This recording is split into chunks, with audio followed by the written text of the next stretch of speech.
Good morning, good afternoon, good evening. Welcome back for another video. In today's video, we're going to take a look at Tezos, and we're going to ask the question, would I buy or should you buy, not financial advice, Tezos in the bear market? If you like this content, smash up that like button, subscribe to the channel, and leave a comment in the comment section. And as always, a link to every video in this series. This is video 33 of 1001. You can find the link in the description. I hope that it's a resource for all of you to determine for yourselves in your research, would you buy X and X cryptocurrency in the bear market? But let me ask the question, would I buy Tezos in the bear market? And let me answer it by saying this. Winston Churchill once described an opponent of his as an insult, a modest man with a lot to be modest about. And when I think of Tezos, based on the research that I've done, I've never owned Tezos, I think of it as a modest blockchain with a lot to be modest about. And so here's the deal with Tezos. Why Tezos? Why was it ever created? Why does it exist? Well, it's a smart contract platform, a blockchain, lots to build on, lots of opportunities. There is potential. I do want to say that with Tezos. There's nothing that just really sticks out to me in comparison to a lot of other blockchains that I've looked at right now, or up to this point.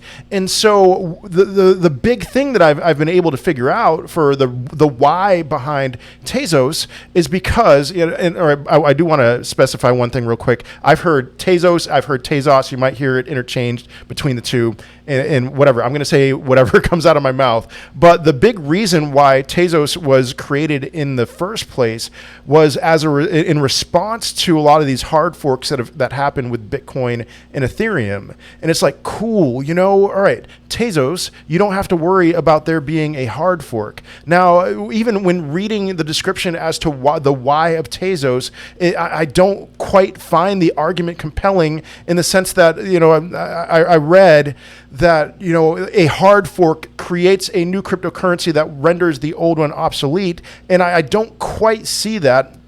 For instance, I see a purpose for Ethereum and Ethereum Classic. That's just one example. Okay. So, but this is a positive though. I do want to grant that it is a positive that this is one that you can be sure will not fork, will not have a hard fork, and your XTZ will not be rendered obsolete. It won't. So that is a good thing. And here we go. What makes Tezos different?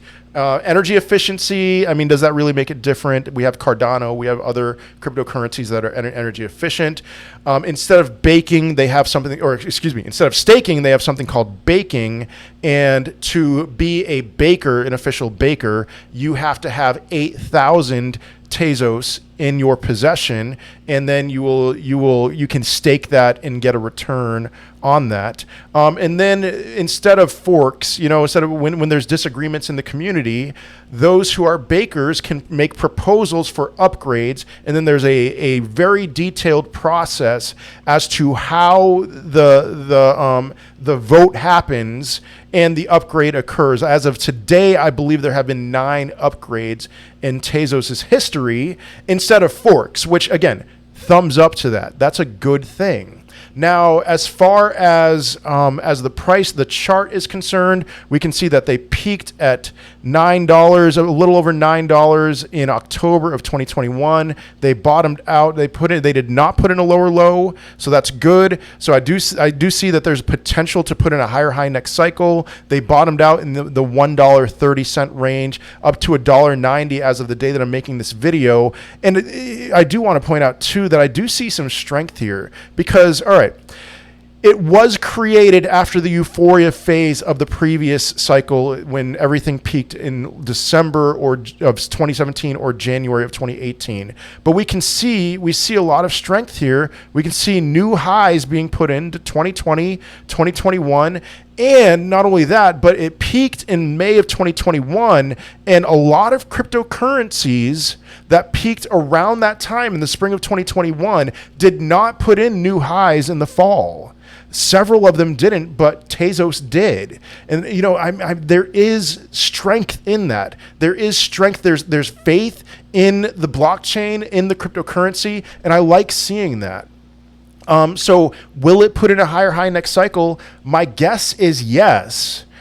So then why am I so apprehensive about it? I wouldn't say I'm quite all that apprehensive. It's just there's a lot of options for smart chain, for smart contracts, for blockchain. I'd combine two words there, for blockchain smart contract platforms, for layer ones. And yeah, this is an option and your returns will be fine. But I could say that about a lot of layer ones. A couple other things I want to point out about Tezos.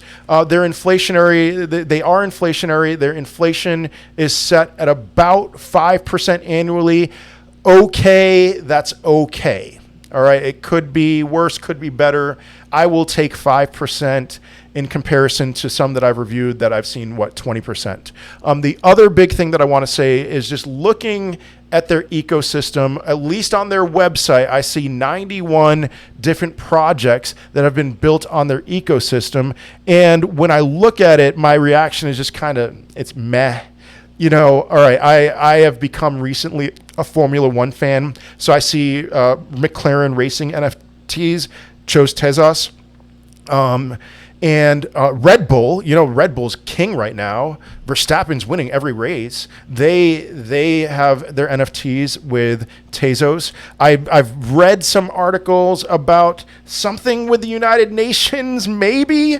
I'll believe it when I see it. I mean, that's not a little thing. But again, as I'm looking at this website, I'm just seeing, you know, a lot of things that I see either all over the place or just little things that I just don't really care about, like Bake Buddy. There was another one. There was like a pet NFT one, and I'm like, really? Oh yeah, here we go. Dogami into the Petaverse. Adopt, raise, earn. I'm like, okay, all right. Yeah, I'm sure that Dogami is going to be existing for forever, right? You know, it's just reading through this, I'm like, I've seen, you know, even with Flow, which is another layer one that I've never owned any of that cryptocurrency. At least they have NBA Top Shot, which did $1 billion in 2021. For this, I'm just like, yeah, okay. So there's some to be desired. There's something to be desired with XTZ. That does not mean that it's going to zero, and that does not mean that it's not going to put in a higher high next cycle. Maybe this is a late bloomer or just a steady grower, and we can see that in the chart. Yeah, you know, that's an impressive chart from the previous bear market bottom to the top. So I'm just like, yeah, sure. You don't want to buy something in the bear market? I wouldn't fight you on that. And maybe XTZ to the moon. Maybe this is going to be the king. But again, layer one blockchains, I think there's going to be one or two kings one day, and the rest will have really small pieces in the pie. And in my opinion, based on what I'm seeing, honestly, I think XTZ will be one of those that has a small piece of the pie. But maybe I'm wrong. I don't know. But I'd love to hear your thoughts. What do you think of XTZ? Will you be buying it in the bear market? Let me know in the comment section. But otherwise, I will see you in another video. Peace.